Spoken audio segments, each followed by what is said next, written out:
So if someone discloses that they are neurodivergent, there are multiple things that you can do to support them.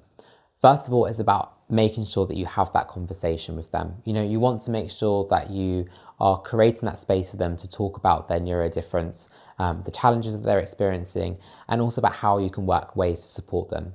So by doing that, what you can do is make sure that you set a time and a place for that individual to have that conversation, in a quiet location, away from distractions, making sure that individual feels comfortable because they're going to be talking about something that's extremely vulnerable to them.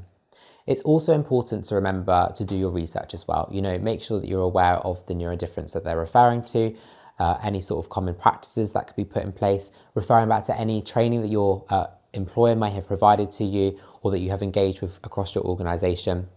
It could also be about, educating yourselves through training programs like Lexic provides some education and awareness sessions. We also have our e-learning platform where line managers can learn practical advice and solutions to be able to support their neurodivergent colleagues.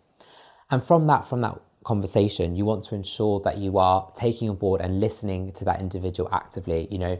It's not about knowing what you've heard before has worked for somebody else. It's about making sure that you're tailoring the support to that individual's needs. Let it be led by them.